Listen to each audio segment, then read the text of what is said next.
Katika shirki vile vile akina mama kuvaa hirizi, kuwavalisha watoto hirizi. Kwa nini tuvae hirizi? Tunaamini itatukinga. Uislamu kwani unasemaje? Kinga inapatikana wapi? Ndani ya Qur'an. Qul a'udhu birabbil falaq, sema najikinga kwa Mola anayeondoa kiza cha usiku na kuleta mwangaza wa alfajiri. Qul a'udhu birabbil falaq, akina mama wa Kiislamu ni kinga kubwa sana.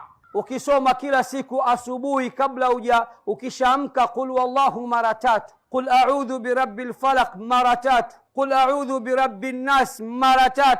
Kama suratul Fatiha pia unaongeza, ni sura tukufu kweli kweli, alhamdulillahi rabbil alamin mpaka mwisho mara 3. Asubuhi ukiamka, usiku wakati unalala, hakuna cha mwanga wala babake mwanga atakayekuweza.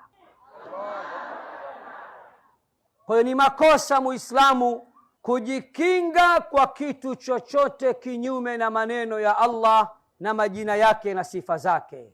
Lakini katika shirki, kupenda kukimbilia kwenda kwa waganga wa kienyeji, sio kwa min ajili ya kupe dawa za mitishamba. Kwenda kuchukua mitishamba dukani kachemshe kanywe sio dhambi, lakini nimekuja wazee tawile wazee. Haya, unasemaje? Haya, unaambiwa ukiingia hapo unaingia reverse.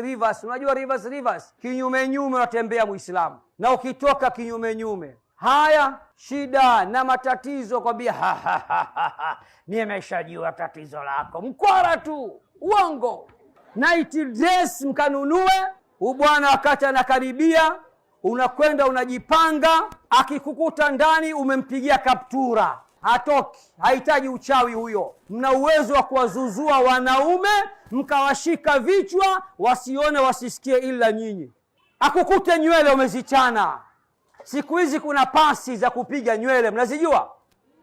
Chukua zile pasi, piga pasi nywele, sio haramu. Zinanyoka zimelala hivi.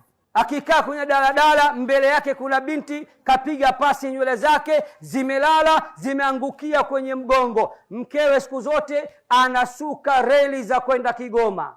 Siku zote unasuka tu, siku nyingine ziachie nywele hizo. Kwa wanaume hawarogwi kwa uchawi, wanarogwa kwa mambo. Mmenielewa?